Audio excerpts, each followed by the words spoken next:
Hi everyone. I'm behind the camera again today. I have some background music playing. I want to talk about something that is a subject on breakup spells and a few stories. I've recently mentioned that there are certain videos that I probably would either be deleting or possibly remaking and being behind the camera.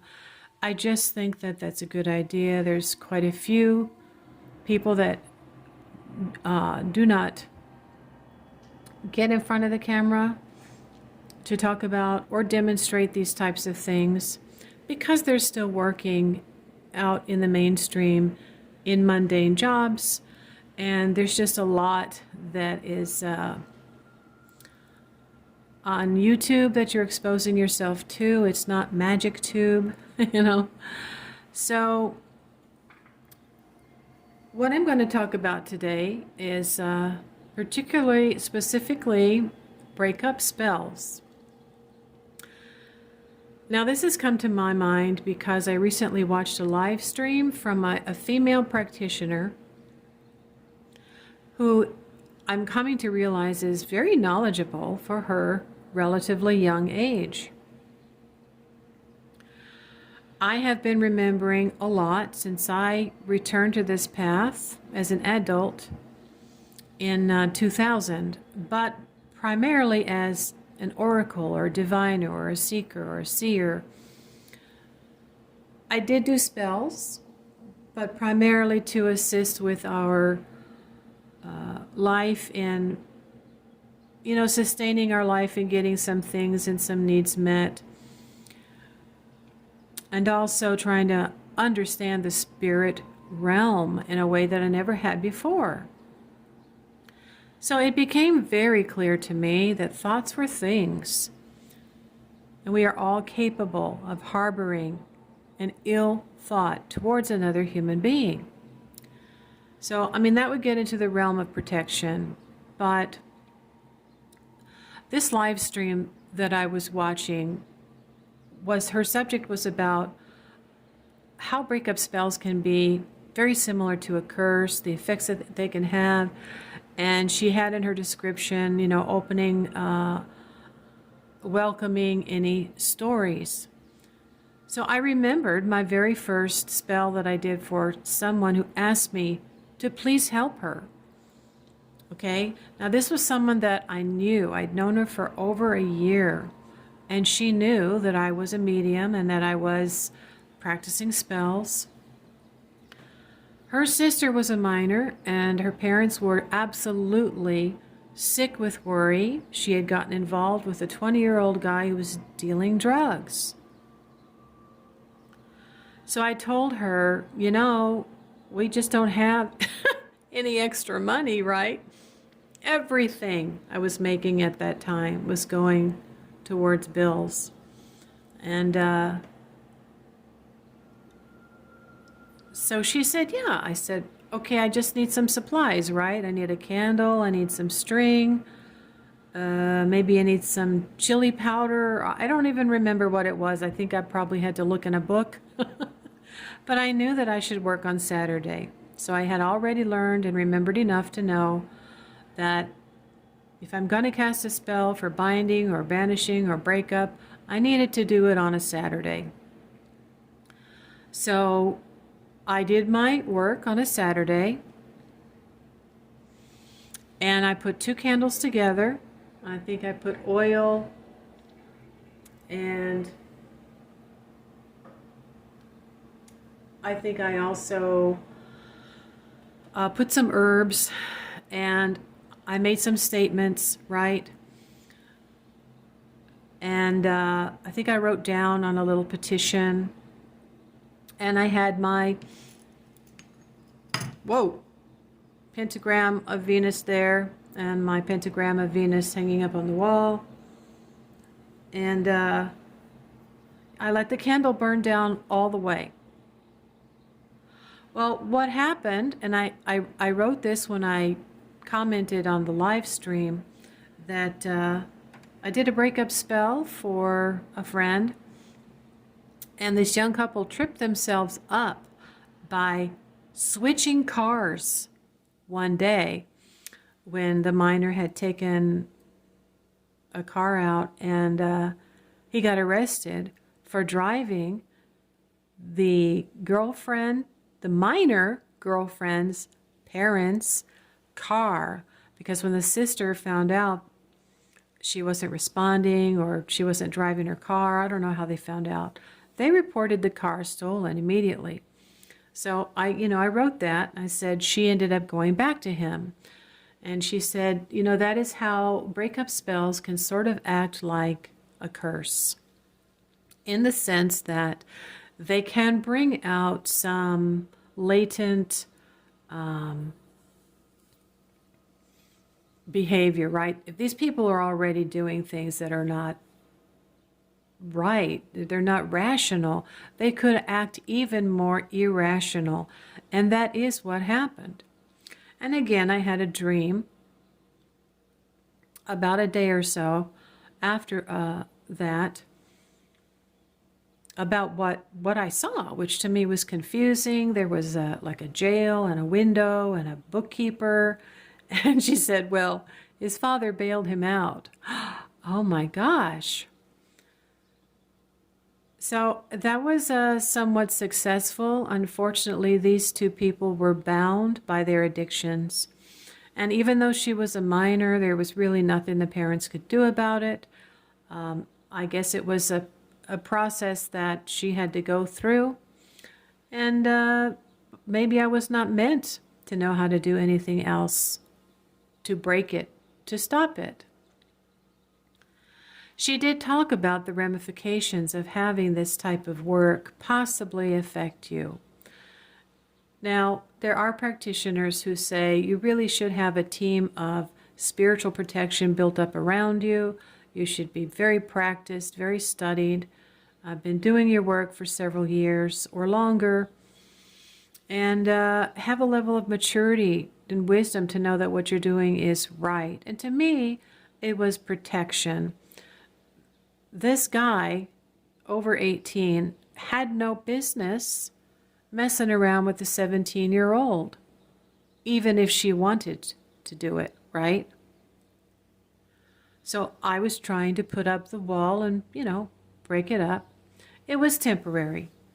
All right, so the problem actually continued over the next year. I never attempted to do anything more. My second breakup spell was with her other sister, who she said was getting involved with a married man. Now, I think that sister was also 18. She was in college. I said, well, she's 18. I don't really know how much I can do about that. He's cheating on his wife.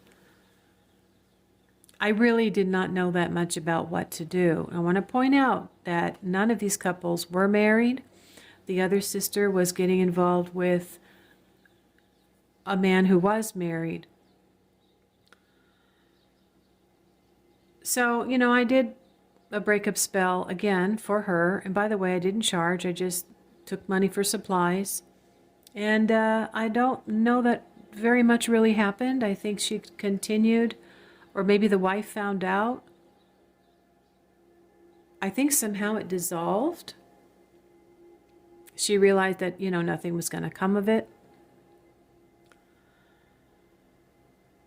But now, as I'm, continuing to listen to the live and other people's comments, and I think there's another story, I remembered that I had just made a poppet with something called spirit powder. Last year I had a case that was really, really upsetting me with someone that I was close to. And she had let someone into her life that was very troubled. And he was physically hurting her. And so I wanted to protect her. And I felt like the best way to do that was to really affect their sex life. I think any practitioner who really knows what they're doing will actually work with the life force of someone and try to break up the sexual interaction, right? I mean, it makes total sense. So as I'm thinking about all the things that I did that were more powerful and more effective, because I not only made a Play-Doh puppet, but I filled it with spirit powder. I was dead serious this time, and I didn't even know her that well at the time. I thought I did, but I didn't, and but I did know that they were sexually intimate. And so my goal was to basically make him impotent. So after years of, listening to all different kinds of things, I made a puppet, and I worked in that vein along with the spirit powder and baptizing the doll. Now, I knew both of them. I had met them and had some encounters with them. And she was familiar with what I did. She claimed to be a part of this spiritual practice. She did a spell to get back at an ex, and she claims that it worked. I don't know. But, I mean, even someone who's a novice, I think, can affect another person in some way. But if you don't have the wisdom, it could come back to you. Her life was really not any better. She ended up getting with men that she didn't know. Her picker was off. She didn't know how to pick good men. And maybe she, some people don't really want to be safe. When you are an addict, you are addicted to crisis, and that was one of the problems. And so this man wasn't able to satisfy her, and she didn't want him around anymore. But I didn't know that till about a month later when I was going to spend some time with her, and she mentioned, and I asked, well, who's the initiator? And she said, I am, and he just was not able to get it up and keep it hard, and he wasn't able to satisfy. He was sweating, dripping sweat, because he just couldn't, get it up and satisfy her or satisfy him. And she had asked him to move out. And I really and truly thought it was just because she didn't want him to hurt her anymore. But I don't really think that was the reason. When people are insatiable in all areas of their life, if that one is missing, they're going to go and look for it elsewhere. Now, he didn't get sick, but he definitely didn't really look very well. And I'd actually been there, I think it was either that night or the next night. And he came back for his clothes. But she had a family member there. And they had words. And then they called the police, and then he left. So, she found somebody almost immediately after that to fulfill her needs. And I ended my acquaintanceship with her at that time. Like a few days after that. So what this woman was saying on the live stream was that, if you don't know what you're doing, and you don't know if you even have the wisdom to do something that seems to be good and justified, and you don't have spiritual protection around you, it could backfire. She said one thing that could happen is that, they stay together anyway, even though there is no sex life. That is not very common. And she did say that there's generally a lot of knowledge that is just not shared. People that know things, people that have been doing things in different traditions or different cultures that have had it passed down, or they've done it for years. You're probably not going to find all of that information freely given. In fact, the ones that do share on YouTube talk about doing things off camera. They do not show you everything. So I've sort of been led by spirit, I think, to just kind of pick up things over the years of what I've seen and heard from some of these practitioners. I do not feel like I have been connected or in any way whatsoever worried about anything that I've done to help anyone, to keep them safe, which was my goal, to prevent them from being physically harmed any longer, to make that person weak. And if they trip themselves up, and get themselves arrested, and it, gives the parents time to try to talk some sense into that minor child who is a dependent of those parents, right? Then so be it. That is one of the things that we practice witchcraft for, and even Silver Raven Wolf talks about it. She had been abused, and she started doing things for women that needed to get their child support, that needed to have men, caught and brought to justice or made to give their information so that money for the child could be received, maybe at tax time, or just to get them away from the person long enough to pack a bag and, go to a shelter or go to a friend's house. My own sister had called me, telling me that she, at one point, was sleeping on a coworker's living room floor when she broke away from a boyfriend who turned out to be a drug addict. But when her marriage ended is when I told her I would do something to protect her. And I did. And I just had a habit of, I've done more bindings, I think, than anything else. And so I did a binding, and I added some powder I had made called Justice Powder. And I believed in what I was doing, and I wrapped up that paper, and I put it in the back of my clock that looks like a cage. And I sort of walked him into the clock like it was a little jail. And I got that idea from Silver Raven Wolf. Sure enough, he tripped himself up because he was an addict. He was an alcoholic, and he was smoking illegal marijuana every night. There were other things he had been doing, but he took the motorhome without permission. This was after she declared she wanted a divorce. And I think she left the house. I can't remember, but anyway, he had the courage to park the mobile home out in view, like on the side of the road. And an APB had been put out, so a policeman saw it and arrested him, took him to jail. It didn't faze him, and the motorhome was impounded, so she had to pay to get it out, but she got it back. Eventually, I think she was able to tell the judge. I don't know. Her divorce actually took about 2 years to complete. So,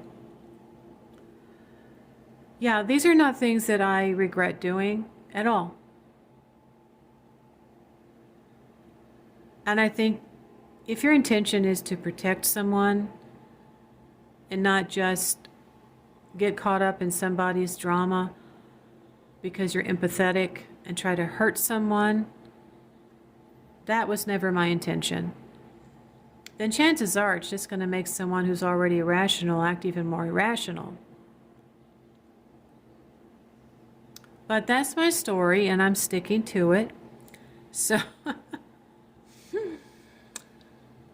I will make another video, I think maybe later tonight or tomorrow, and it will be a call me spell, because I am, well, yeah, so watch for that. Subscribe, hit the all bell, and you will start receiving whatever community posts or whatever shorts I make. And I will see you. Talk to you later. Have a good one.